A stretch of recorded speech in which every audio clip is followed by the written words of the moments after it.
Ah, desculpa, acabei queimando seu vestido de noiva, disse minha irmã com um sorriso debochado, depois que me recusei a entregar meu futuro marido. Meus pais logo emendaram: apenas aceite o que ela quer. Você sabe que não tem a menor chance contra ela. Meu pai concordou: algumas pessoas simplesmente precisam encarar a realidade sobre o próprio valor. Minha mãe assentiu: finalmente alguém está sendo honesto sobre quem realmente merece ficar com ele. Enquanto isso, meu noivo estava ao lado da minha irmã e completou: nossa, ainda bem que você queimou o vestido, caso contrário algo pior teria acontecido com ele. Não discuti com nenhum deles. Aquela noite, fiz algumas ligações e mudei algumas coisas. Mas às 6h15 da manhã seguinte, eles acordaram com algo que jamais imaginaram. Meu nome é Claire, e essa história começa 3 semanas antes do que deveria ser o dia mais feliz da minha vida. Eu estava noiva de Marcos, um advogado bem-sucedido com quem namorava havia 4 anos. Nós nos conhecemos na faculdade e ele parecia ser tudo o que eu queria em um parceiro: charmoso, ambicioso e de uma boa família. Nosso casamento estava marcado para 15 de junho, e eu tinha passado meses organizando cada detalhe. Os problemas começaram quando minha irmã mais nova, Maia, voltou de seu intercâmbio em Paris. Maia sempre foi a filha de ouro da família. 2 anos mais nova do que eu, lindíssima, com longos cabelos loiros e olhos azuis marcantes, tinha aquele jeito de encantar todo mundo ao seu redor. Desde a infância, nossos pais, Linda e Robert, sempre demonstraram favoritismo por ela. Achei que, com o tempo, isso tivesse mudado. Eu estava enganada. No instante em que Maia entrou em casa, tudo mudou. Ela começou a fazer perguntas sobre meu casamento, sobre Marcos, sobre nosso relacionamento. No começo, pensei que fosse apenas interesse de irmã, mas havia algo no olhar dela que me deixou desconfortável, uma expressão calculista, como se estivesse avaliando um adversário. Então Marcos está indo muito bem no escritório de advocacia? Perguntou durante o jantar, na segunda noite após sua volta, enrolando o cabelo no dedo, do mesmo jeito que fazia quando queria alguma coisa desde criança. Sim, ele acabou de se tornar sócio, respondi orgulhosa. Estamos muito animados com nosso futuro juntos. Maia sorriu, mas o sorriso não chegou aos olhos. Que maravilha, Claire! Você tem muita sorte de ter encontrado alguém disposto a se contentar. A palavra contentar me atingiu como um tapa, mas engoli seco. Era Maia, afinal. Sempre teve essa veia competitiva comigo, mas nunca imaginei que chegaria ao ponto de tentar destruir minha felicidade. Nos dias seguintes, ela arrumava desculpas para estar por perto sempre que Marcos aparecia. Vestia roupas provocantes, ria alto demais das piadas dele e arrumava formas de encostar em seu braço ou ombro. Eu observava a cada reação dele. Embora parecesse lisonjeado pela atenção, dizia a mim mesma que não havia interesse real. O problema piorou quando Maia sugeriu que fossemos todos sair para beber. Vai ser divertido, quero conhecer melhor meu futuro cunhado, insistiu. Contra o meu instinto, aceitei.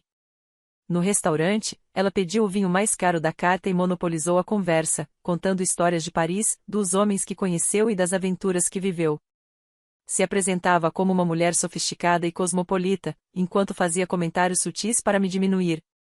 A Claire sempre foi caseira, disse, rindo e pousando a mão no braço de Marcos. Nunca se interessou em viajar ou experimentar coisas novas. Ela sempre esteve satisfeita com prazeres simples. Marcos me olhou com uma expressão que só posso descrever como decepção. Você nunca falou em querer viajar, Claire. Mas nós já conversamos sobre nossa lua de mel na Itália, protestei, sem firmeza. Ah, mas isso é diferente, Maia se intrometeu. Lua de mel é só uma viagem. Eu falo de viver de verdade, sabe? Assumir riscos, ser espontânea. A noite desandou dali em diante.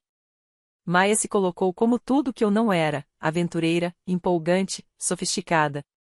Quando voltamos para casa, percebi que ela já havia plantado dúvidas na mente de Marcos. Na semana seguinte, ela intensificou o jogo. Começou a aparecer no escritório dele levando café, alegando estar por perto.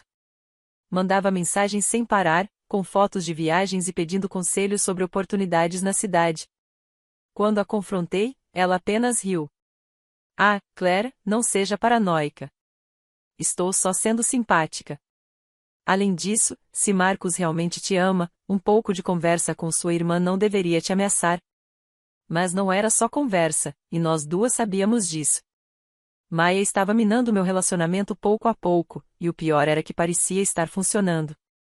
Marcos começou a questionar aspectos da nossa vida juntos que nunca tinham sido problema, porque eu não queria morar fora, porque preferia noites tranquilas a festas, porque não era mais ambiciosa na minha carreira de coordenadora de marketing. Cada pergunta doía, pois eu reconhecia a influência dela em cada palavra. O estopim aconteceu 2 semanas antes do casamento. Eu estava na casa dos meus pais, ajustando o vestido com minha mãe e Maia. O vestido era deslumbrante, modelo evasê clássico, com delicados detalhes em renda, que eu tinha economizado meses para comprar. Estava pendurado no meu quarto de infância, pronto para os últimos retoques. Naquela manhã, Maia estava estranhamente silenciosa, o que já deveria ter sido meu primeiro sinal de alerta. Passava o tempo todo olhando o celular e sorrindo sozinha para as mensagens que recebia. Até que minha mãe perguntou o que a estava divertindo tanto. Ah, nada, só umas mensagens do Marcos. Ele tem me pedido conselhos sobre coisas do casamento, disse Maia, com a maior naturalidade. Meu coração afundou. Que tipo de conselhos? Maia deu de ombros. Ah, coisas gerais. Ele anda com algumas dúvidas, sabe, aquele frio na barriga. Que tipo de dúvidas? Insisti, quase sussurrando. Ela me encarou com uma falsa simpatia. Ele se pergunta se está se casando com a pessoa certa, se não deveria estar com alguém que o desafiasse mais, alguém que compartilhasse das mesmas ambições. Senti um enjoo subir. Ele disse isso mesmo? Clare, querida, minha mãe me interrompeu. Talvez você devesse pensar se esse é mesmo o momento certo para casar. Se o Marcos tem dúvidas. Mãe? Eu não podia acreditar no que ouvia. Isso é a Maia inventando coisas. Desde que voltou só tenta nos separar. Maia levou a mão ao peito, fingindo indignação. Clare, como pode dizer isso? Eu nunca faria nada para te machucar. Só estou cuidando do melhor para todos. O melhor para todos é você se afastar do meu noivo.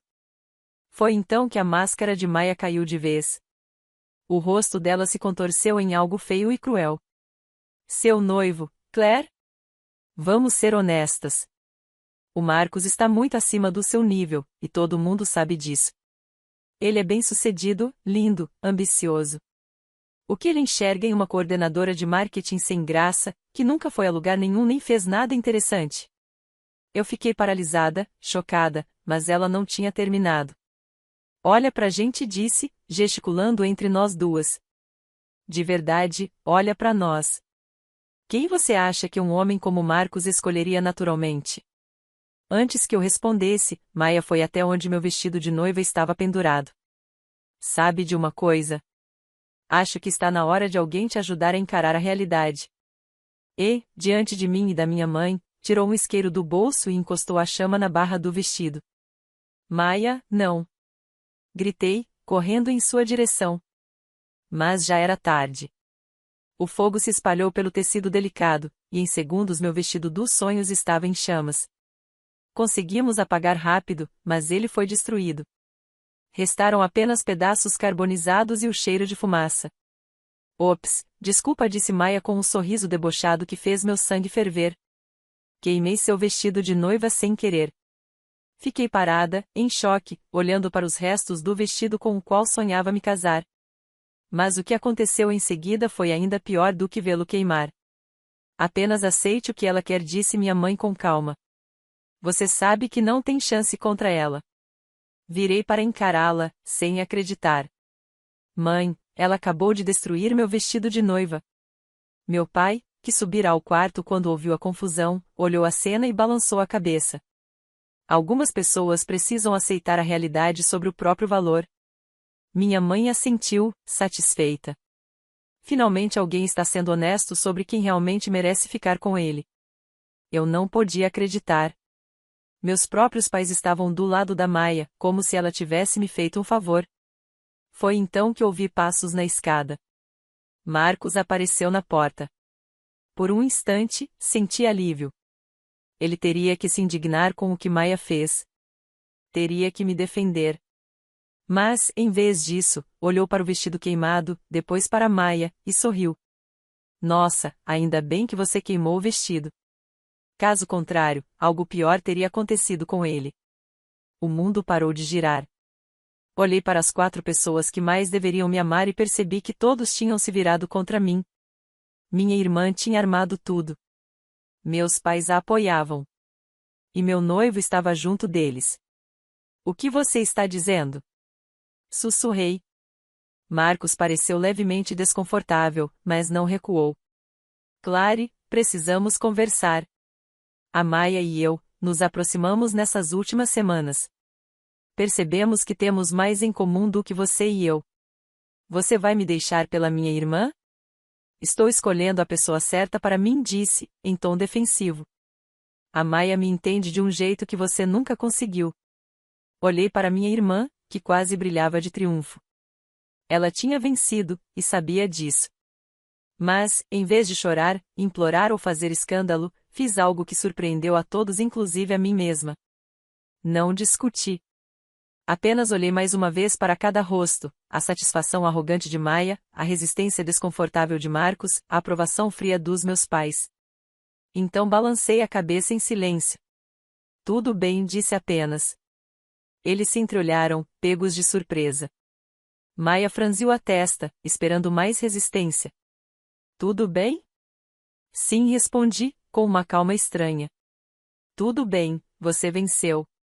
Virei as costas, saí do quarto, da casa, e entrei no meu carro. Ouvi a conversa atrás de mim, provavelmente já discutindo os arranjos do casamento e como trocariam meu nome por ela em tudo. Mas o que eles não sabiam era que eu não estava desistindo. Eu estava planejando. Naquela noite, sentei no escuro do meu apartamento por horas, revivendo cada detalhe. Quanto mais pensava, mais as peças se encaixavam.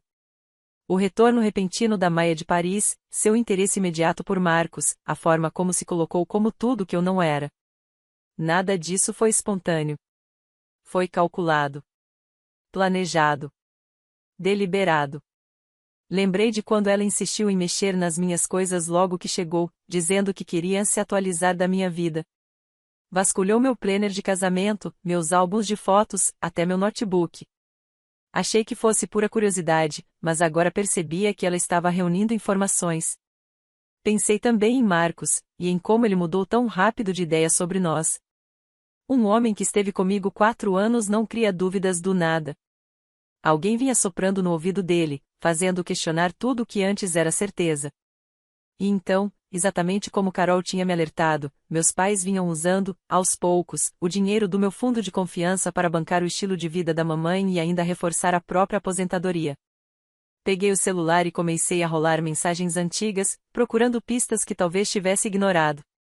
Desde que voltou, Maia vinha me mandando mensagens com frequência, mas agora eu as lia com outros olhos. Ela estava sondando informações sobre a rotina do Marcos, sobre o trabalho dele, sobre a dinâmica do nosso relacionamento. Fazia até perguntas aparentemente inocentes sobre nossas finanças, nossos planos para o futuro, nossas fragilidades. Foi aí que encontrei algo que me gelou o sangue. 3 semanas antes, Maia tinha me enviado uma foto dela em um café em Paris com a legenda: com saudades de casa, mal posso esperar para ver todo mundo. Mas no fundo da foto, claramente sentado em outra mesa, estava Marcos. Naquele dia ele deveria estar em uma audiência, lembro bem, porque tivemos que remarcar um jantar por causa disso. Marcos tinha estado em Paris com Maia antes mesmo dela oficialmente voltar para casa. Eles planejavam tudo juntos desde o início. Tirei um print da foto e a ampliei no meu notebook. Não havia dúvida, era Marcos. E pela linguagem corporal, estavam longe de serem simples conhecidos. Maia se inclinava para ele, a mão pousada em seu braço, enquanto ele a olhava de um jeito que nunca tinha olhado para mim. A traição doeu mais fundo do que eu poderia imaginar. Não era apenas sobre Maia roubar meu noivo ou sobre Marcos me trair. Era sobre meses de mentiras, manipulação e crueldade premeditada. Eles estavam rindo de mim, planejando minha humilhação, enquanto eu, ingênua, planejava o que acreditava ser o dia mais feliz da minha vida. Abri o notebook e comecei a digitar um documento, registrando tudo o que lembrava das últimas semanas. Cada comentário estranho, cada interação esquisita, cada momento que havia me incomodado, mas que ignorei. Quando coloquei tudo no papel, o padrão ficou claro. Maia e Marcos vinham minando minha confiança em meus relacionamentos pouco a pouco, me isolando para que, quando finalmente revelassem o caso, eu não tivesse a quem recorrer. Mas eles cometeram um erro fatal, assumiram que eu era tão fraca e patética quanto vinham repetindo. Acreditaram que destruir meu vestido de noiva e me humilhar diante da minha família seria o suficiente para me quebrar por completo. Eles estavam errados. À meia-noite, fiz minha primeira ligação para Jéssica. Ela atendeu no segundo toque e sempre foi notívaga. Clary, o que aconteceu? Você parece péssima. Contei tudo, enviando a foto que tinha encontrado enquanto falávamos. Jéssica tinha sido minha colega de quarto na faculdade e nunca gostara do Marcos. Sempre dizia que havia algo nele bom demais para ser verdade, polido demais, perfeito demais. Eu sabia que esse desgraçado escondia alguma coisa, disse, quando terminei. Clary, sinto muito. Mas quer saber? Você teve sorte de descobrir antes do casamento. Preciso da sua ajuda, Jace. Quero saber tudo sobre o Marcos, finanças, clientes, negócios. Se ele mentiu sobre isso, com certeza mentiu sobre outras coisas também. Considere feito. Me dê 48 horas e vou ter um raio-x completo da vida nada perfeita do Mr. Perfeição. Depois de desligar com Jéssica, liguei para minha tia Carol, na Califórnia. Era tarde, mas eu sabia que ela estaria acordada. Trabalhava como enfermeira em plantões noturnos. Clary, querida, que alegria ouvir sua voz. Como estão os preparativos do casamento? Foi nesse momento que desabei, chorando enquanto contava tudo. Carol ouviu em silêncio, apenas soltando murmúrios de indignação e crescente raiva. Esses monstros absolutos, disse quando terminei. Clary, preciso te contar uma coisa. Estava esperando a hora certa, mas acho que é agora. É sobre a sua herança. Minha herança? Perguntei, confusa. Sempre supus que minha avó tivesse deixado tudo para meus pais, já que eram os únicos filhos. Que herança? Sua avó criou um fundo de confiança para você quando nasceu. Ele deveria ser liberado quando você completasse 25 anos ou se casasse, o que viesse primeiro. Seus pais têm administrado o fundo, mas disseram que só estaria disponível quando você fizesse 30. Senti como se tivesse levado um soco no estômago. De quanto estamos falando? $200 mil, mais os juros. Já deve estar em torno de 250 mil. Fiquei em silêncio, processando a informação. Meus próprios pais tinham mentido sobre o meu dinheiro. Dinheiro que poderia ter me dado independência. Eu tinha completado 25 anos há 14 meses. Carol, pode me enviar cópias dos documentos do fundo? Posso fazer melhor. Posso te colocar em contato com o advogado que estruturou tudo. Ele anda perguntando por que o dinheiro ainda não foi liberado. Depois de desligar, fiz várias outras ligações. Procurei um advogado especializado em disputas de herança. Contatei uma investigadora financeira para rastrear movimentações suspeitas. Até entrei em contato com um especialista em tecnologia indicado pela Jéssica, capaz de recuperar comunicações apagadas e provas digitais. Quando o sol nasceu, eu já tinha montado uma equipe de profissionais pronta para descobrir a verdade, e, mais importante, pronta para me ajudar a reagir. David Shane, o advogado de família, foi particularmente esclarecedor. Explicou que, se meus pais vinham usando meu fundo para interesses próprios, isso configurava desvio de recursos e fraude. Estamos falando de possível prisão, não só de penalidades civis, alertou. Maria Santos, a investigadora financeira, também foi encorajadora. Se esse tal Marcos está vivendo acima das próprias posses, esse dinheiro tem origem em algum lugar. Pessoas assim sempre acham que estão pegando emprestado de contas de clientes ou fundos de confiança e que vão devolver depois, mas continua sendo roubo. Ela ressaltou, no entanto, que montar um caso sólido levaria tempo, meses de investigação. E, de fato, ao longo dos 3 meses seguintes, o quadro começou a se tornar cada vez mais claro. Jéssica passou semanas descobrindo irregularidades nos registros financeiros de Marcos, compras caríssimas que não batiam com sua renda oficial, depósitos misteriosos em dinheiro e um estilo de vida sustentado por muito mais do que apenas o salário de advogado. Maria havia rastreado várias transações suspeitas do meu fundo fiduciário para contas controladas pelos meus pais, e depois para despesas que claramente beneficiavam o estilo de vida da Maia, o depósito do apartamento dela, as parcelas do carro, até mesmo a viagem para Paris.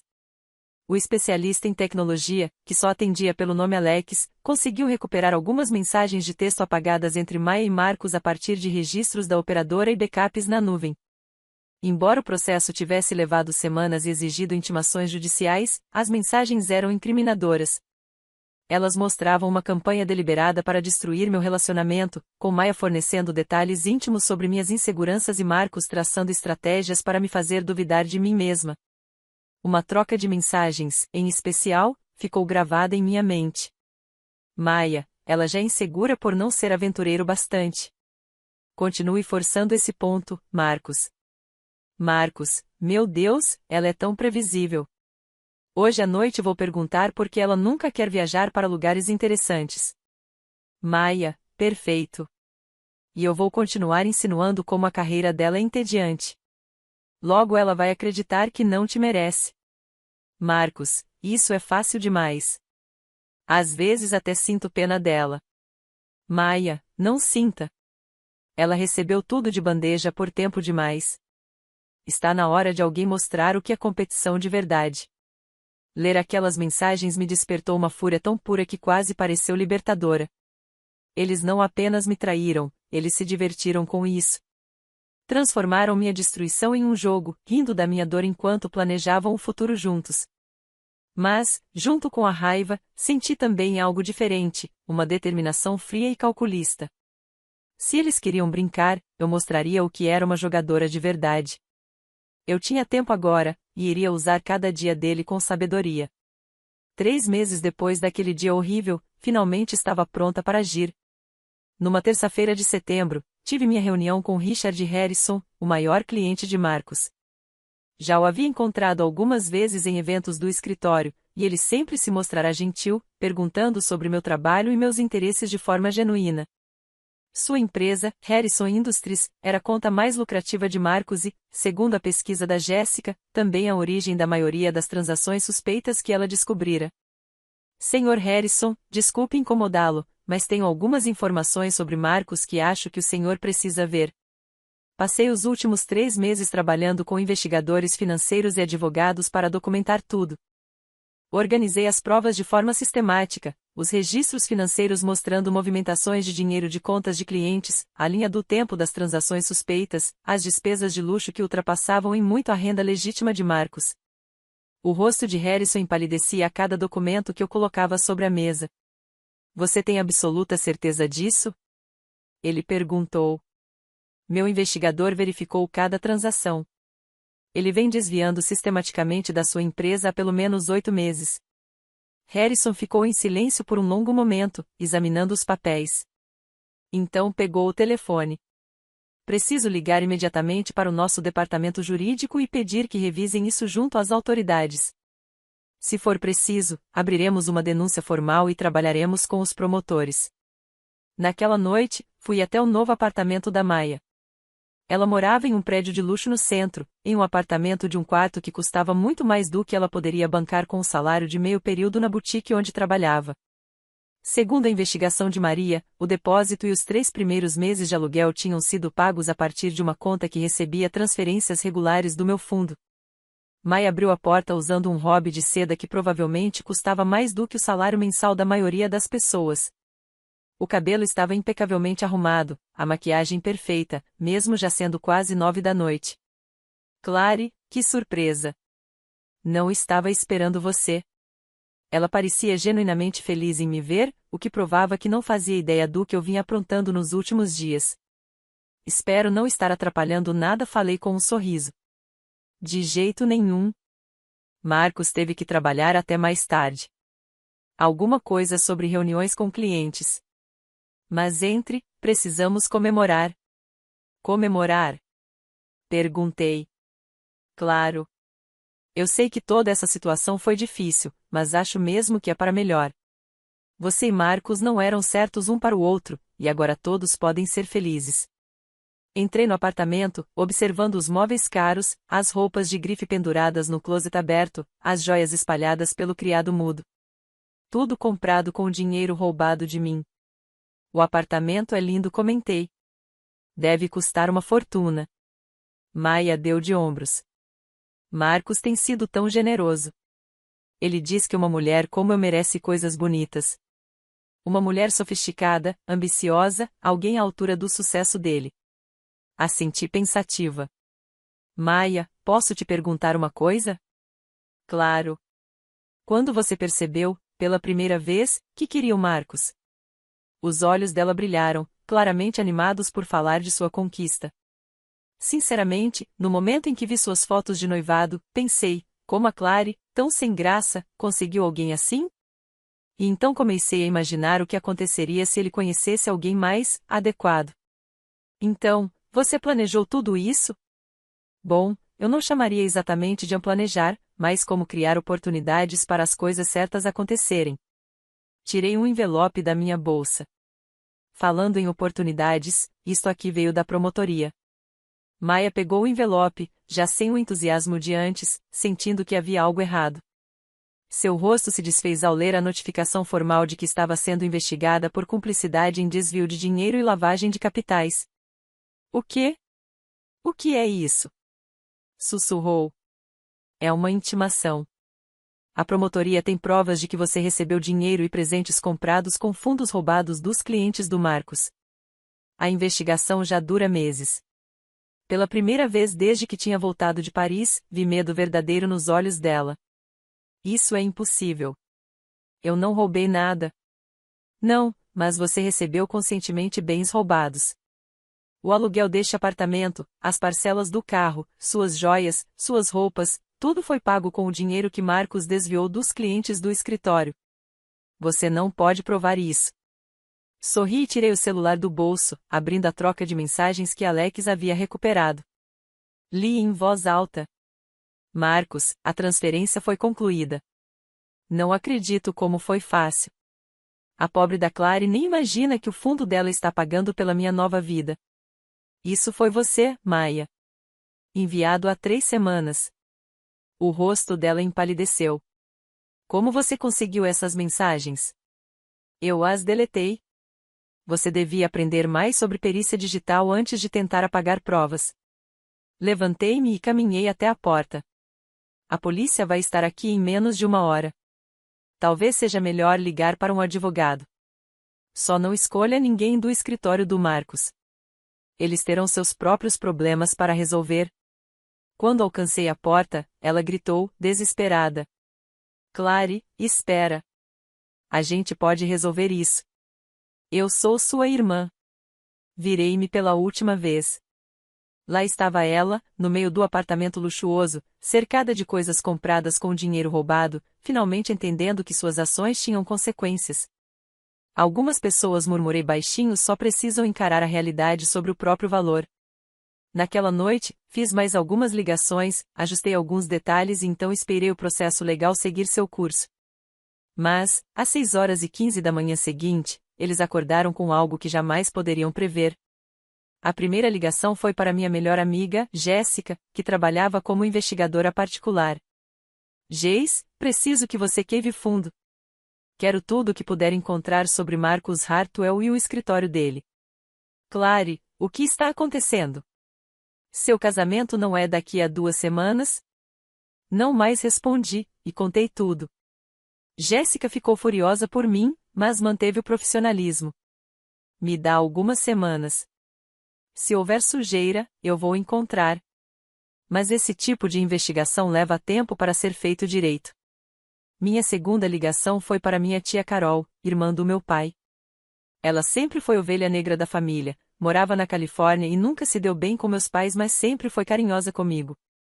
Clary, como vão os preparativos do casamento? Não vão, tia, e contei toda a história. Carol ficou em silêncio por um longo tempo antes de responder. Aqueles desgraçados. Clary, querida, preciso te contar algo sobre seu fundo fiduciário. Que fundo? O que sua avó deixou para você.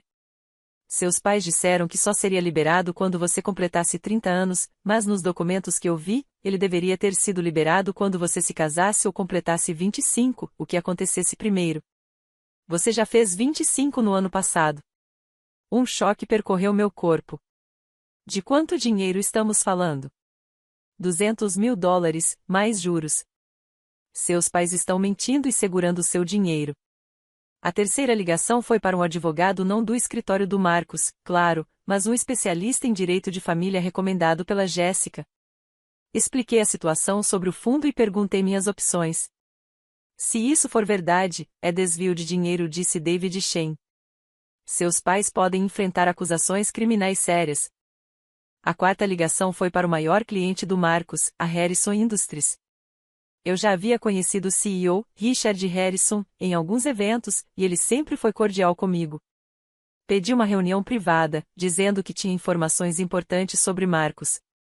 A última ligação foi para um contato indicado pela Jéssica, um especialista em recuperação de informações, com certas habilidades técnicas que não eram exatamente legais, mas muito eficazes. Na quinta-feira de manhã, todas as peças estavam no lugar.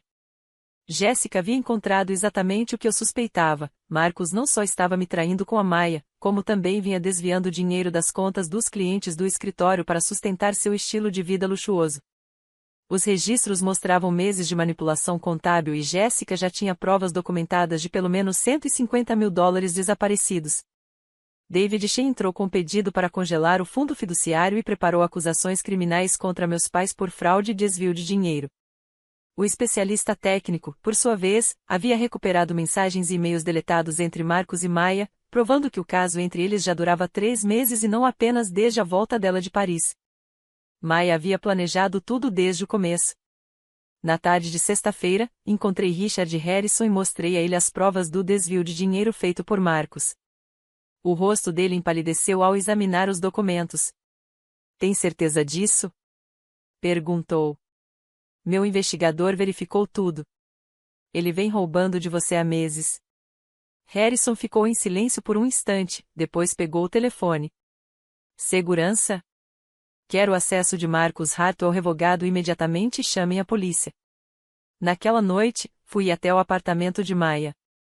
Ela tinha se mudado da casa dos meus pais para um lugar no centro, financiado, eu suspeitava, com o dinheiro roubado por Marcos.